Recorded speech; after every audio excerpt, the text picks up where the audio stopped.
the day with in-depth analysis from seasoned professionals. Start your day the right way on 99.3 Nigeria Info. Nigeria Info. This is 99.3 Nigeria Info, and you are welcome if you're just joining us. It's time to look at the stories making it to the front pages today. It's Friday, October 11th, 2019, and we're live on Facebook, also on YouTube at Nigeria Info FM, on Twitter, also at Nigeria Info FM. Reach us there, leave us a comment with the hashtag front pages or morning crossfire. I am Wemimo Adewuni.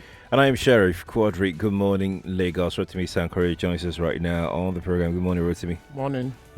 This morning we have The Nation on the table. The Vanguard is here as well. The Daily Sun, as well as this daily newspaper. On this side, I'll have The Punch, The Guardian newspaper, Daily Independent, as well as The Daily Trust.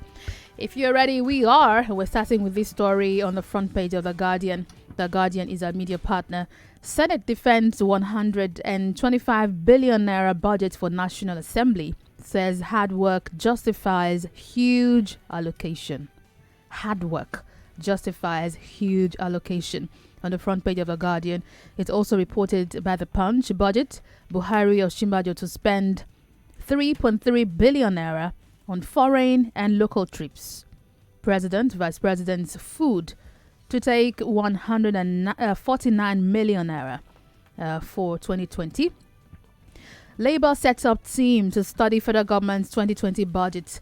All of these reported by The Punch. And also, if you take a look at other stories, other papers, you'd find the same story reported. Similar one from The Nation here. Fashola, 157 billion naira road budget too low. Ministry owing 2.93 billion naira. That's from the front page of The Nation newspaper, still on the 2020 budget. Moving on to other papers this morning. The Daily Sun. Senate revisits bill to establish National Assembly Budget Office. That's coming from the Daily Sun newspaper. From this day newspaper, again, senators fault 2020 budget projections. That's from this day newspaper. Rotimi, the discussion surrounding the 2020 budget won't go away anytime soon. At least not at the moment. Oh no, I mean, this is going to continue until the final document is passed. I mean, don't forget what the president has presented is a budget proposal for 2020. Right. I know some cynical people have said that, well, APC controls both houses, and therefore the budget is as good as done. It's not necessarily so, because even within political parties, there are competing interests, if not factions. And one of those fault lines could emerge between the members of the party in the National Assembly and those in the executive over, for instance, it could be small things as, what is allocated or budgeted for the National Assembly, or constituency projects, or you just never know. And of course, don't forget that the opposition party or parties won't make it smooth sailing. Some of their criticism will be valid. Right. Some will just be party, talking points, to sort of suggest that anything the other side does is no good. So until it is done and finally approved, we are going to see a lot, not just on the floor of the Senate, but from the committees, at the committee level, when individual ministers are summoned to come and defend, So, I mean, by no, it's not over at all. Right. The budget is meant to be passed before December, all things working as it should, and we hope that this goes as planned. A quick word too. There is also a shortcoming in the process. The process for public input is not clear. Right. So members of the public too that are unhappy are going to keep on talking about it. You see, Labour just set up a committee to evaluate the budget itself. There is no proper process for input from stakeholders for the various sectors. Right. Let's move it on to the Daily Trust. We have this headline coming from there. Buhari orders sale of all forfeited assets at the front page of the Daily Trust. The story is also here on the Daily Independent. We have recovered 1 trillion naira from looters. So this is coming from Sage on the front page of the Daily Independent. Buhari vows to cut cost of governance. Reveals how he prevented looters from forfeited assets. That's a headline from the Daily Independent. And on the Guardian also, recovered 1 trillion naira deployed for budgets, says Sage on the Guardian. From the front page of the Nation newspaper, we've recovered 1 trillion naira looted cash, says Sage. The writer, government official forfeit 601 million naira. Front page of the Nation newspaper. Maina's 1 billion naira assets seized. EFCC 6 courts forfeiture order. Front page the Nation newspaper. Moving on to the front page, Vanguard newspaper this morning. EFCC traces 29 houses worth 1 billion naira to Maina. Sell all forfeited assets, Buhari tells anti-corruption agencies. Vanguard newspaper. For you, if you like, you can pick up the paper and read further. Well, I think it's a good statement made by the president that he's going to cut or look into the cost of governance. But merely saying so is not enough. You have to actually demonstrate. We need to see statements. We talk about it all the time. We need to see, clear statements that all government officials at a certain level are going to pay for their housing. All government officials at a certain level will fuel their vehicles.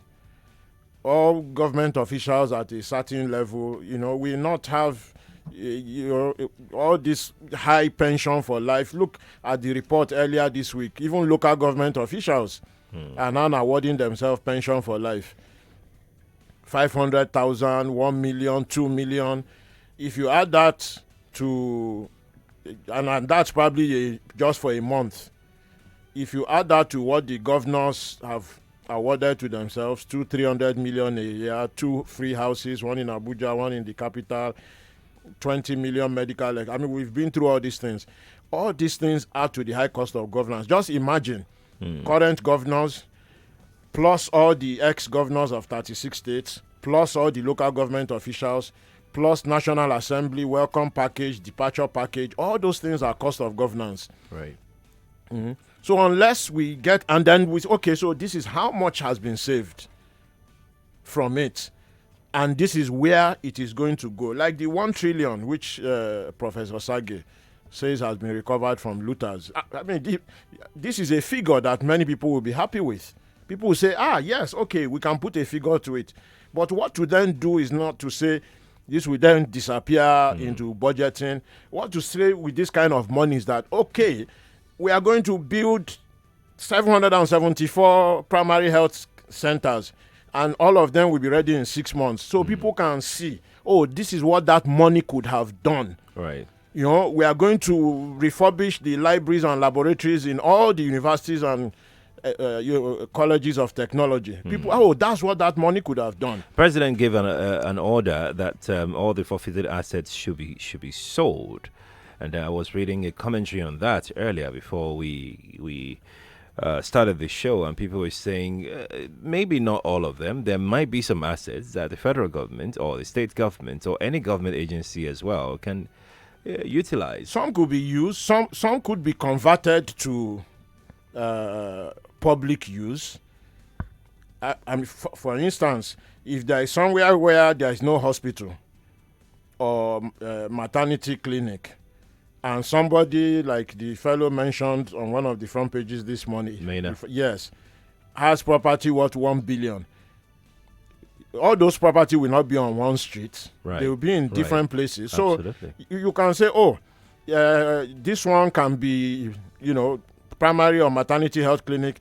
Oh, this one can be shelter for women that have suffered violence and are fleeing, or whatever. It can be turned into an orphanage. It can be, you demonstrate that it hasn't just been sold off to some other guy waiting around the corner who has access to the person doing the, I was telling you, some people who's conducting the auction. This particular notion the other day. So I witnessed a particular building, written on its fence, EFCC. You know how they take over a building where during litigation, and all of a sudden, someone came, painted the notice, and then refurbished the entire building.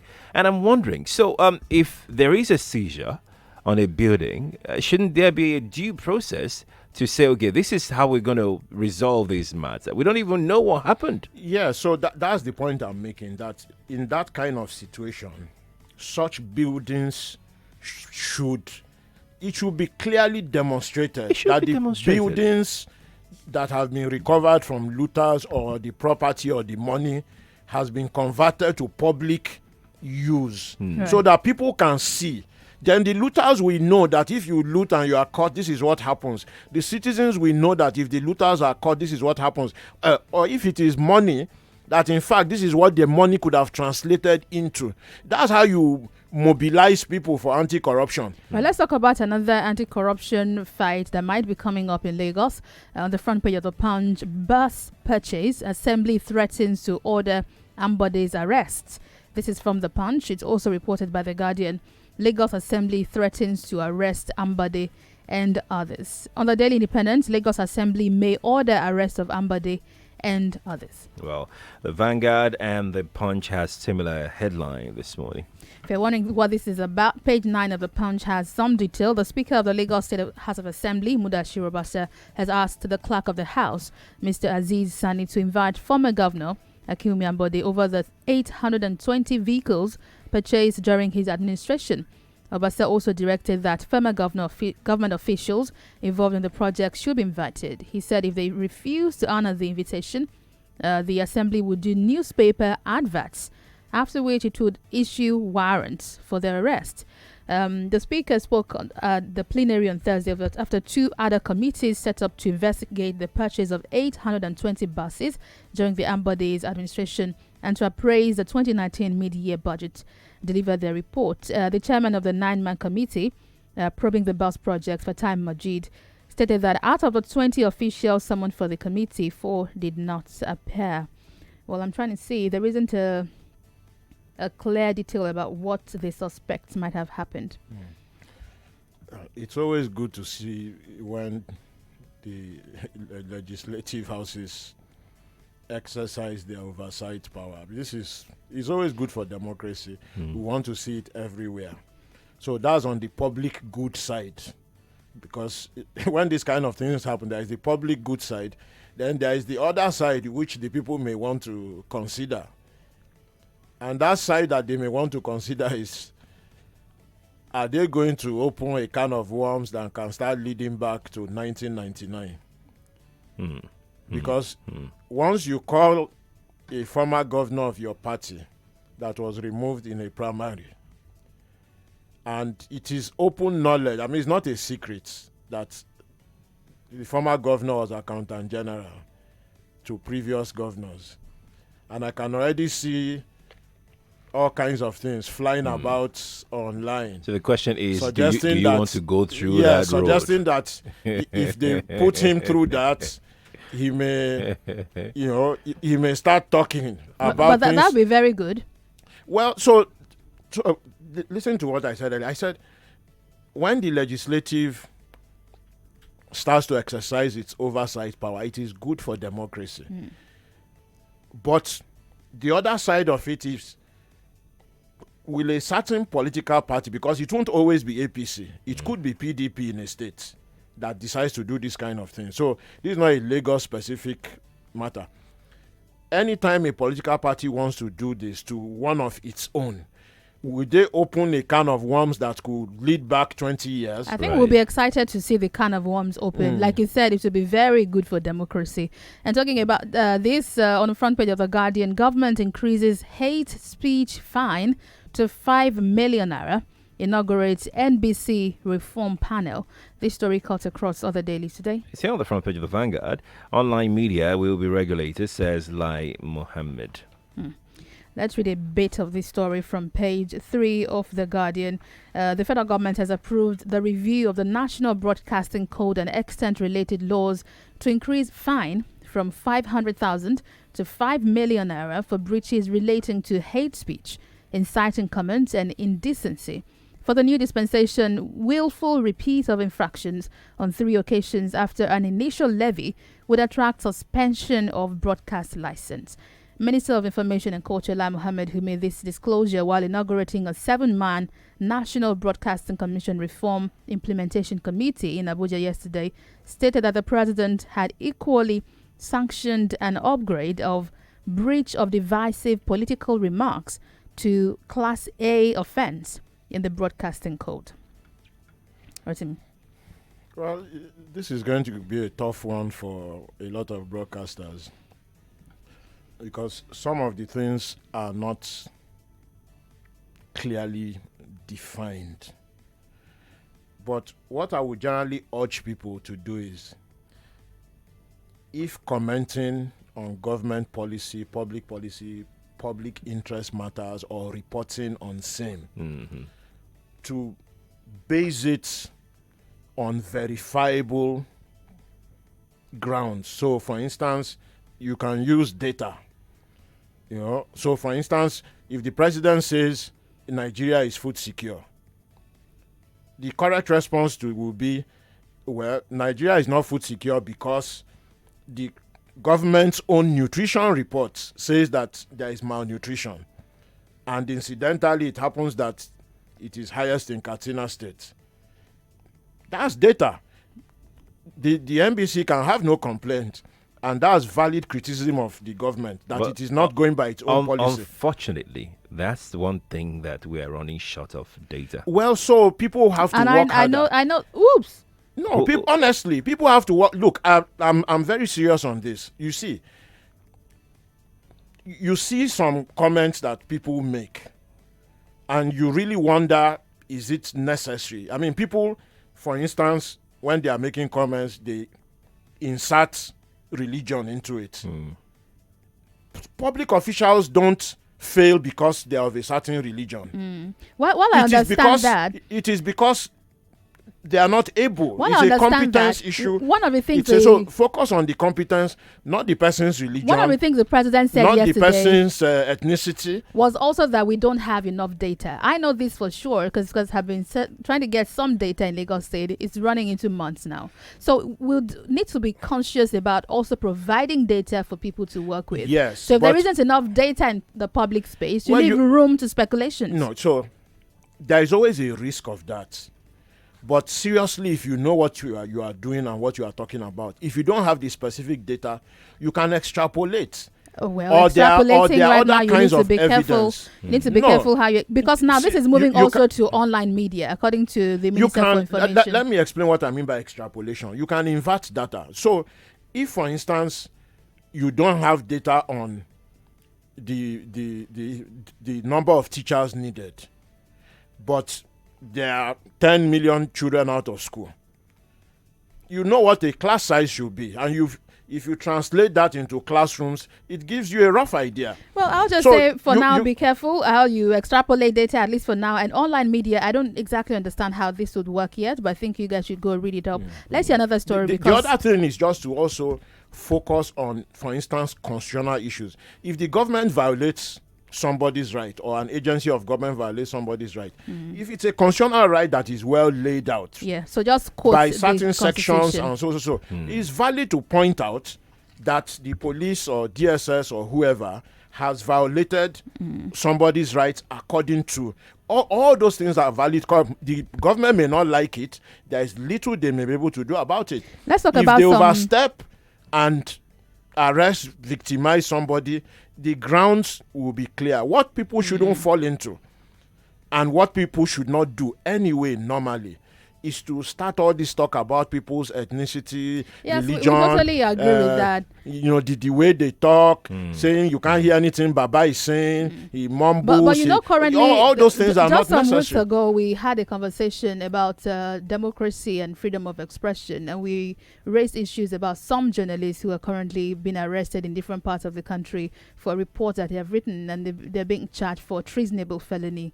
Which is wrong. So in those instances, I know we might have a number of those, but like you said, everything should be based on the It's wrong. Constitution. But because of time, let's move quickly, Rotimi. If somebody has been charged for treason for doing their job, and it is just shown that some people are unhappy with what the person has done, The court will decide that. not only the court, it's also valid to comment or report and say the person's rights have been violated. A final story on security as we leave. Gunmen kidnap Kaduna principal, FCT couple, child in Abuja. Also on the Daily Independent, gunmen kidnap civil defense officer, wife, kid, kill one in Abuja. It's reported also, banner headline on the Daily Trust. Another Kaduna school attack. Principal abducted. More people kidnapped in Abuja. Police arrest 1,214 kidnappers in 9 months. Family of civil defense officer asked to pay 30 million naira ransom. The other day, Governor Nasir Rufai said that he won't withdraw his child from the public school because he heard that kidnappers have invaded the state, and this is playing out right now. The kidnappers have not stopped. They're going to schools to pick principals, to pick students in Kaduna. Well, I mean, the long and short of it, I mean, we've over-litigated this since the Boko Haram incident. Anytime you just have seriously rising levels of unemployment, poverty, the truth is this: people have different threshold for law and order. So while many of us will not resort to crime, no matter how hard the situation is, some people that have not been brought up in a certain way, or there are just so many in the poverty that all you need is one crazy person to suggest something, and some will join. Many of those people that join are not even aware of boundaries and law and all. They just think, well, that's how to survive. Well, let's tell you that the police has declared serious, they're looking seriously at kidnap issues right now, so don't be a part of it. We need to go because of our time right now. We've totally run out of it. Today is International Day of the Girl Child. We'll be talking about this after the break. And the theme for this year focuses on what girls can do, how much they can become the best of themselves. To talk about this just on the other side of 8, make sure to join us for this and more. Rotimi Sankore will be here with us also. I'm Wemimo Adewuni. And I'm Sheriff Quadry.